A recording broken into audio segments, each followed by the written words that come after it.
Hello বন্ধুরা, আজ ছিল শ্রাবণ মাসের দ্বিতীয় সোমবার। চলো আমি রেডি হয়ে নিই। মায়ের একটা নতুন শাড়ি পরে নিলাম ছাপা।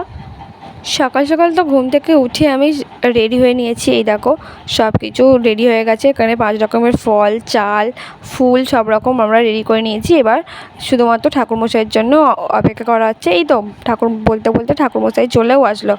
এবার ঠাকুরমশাই পুজো শুরু করে দিয়েছে। এই দেখো পুজো হচ্ছে আমাদের বাড়িতে। তোমরা অনেকেই হয়তো জানো আমাদের বাড়িতে কালীমা আছে। এই দেখো এটা আমাদের বাড়ির কালীমা।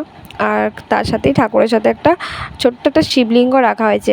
ওই শিবলিঙ্গর মধ্যেই জল দিয়ে দেবো। আর বাইরে কোথাও যাওয়া হয়নি আজ। আগের বারে কালীবাড়ি গিয়েছিলাম, তোমাদের সাথে শেয়ার করেছিলাম। এবারে আর কালীবাড়ি যাওয়া হয়নি। আমি যেহেতু মায়ের দোকানে ছিলাম ওই জন্য এখানেই বাড়িতে জল ঢেলে নিলাম।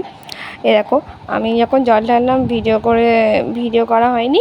মা জল ঢাললো, মায়ের ভিডিওটা করে নিলাম। এই দেখো আমার মা জল ঢালছে। ভিডিওটা ভালো লাগলে অবশ্যই একটা লাইক, শেয়ার, সাবস্ক্রাইব এবং কমেন্ট করতে কেউ ভুলবে না। অবশ্যই কিন্তু একটা ফলো দিও বন্ধুরা।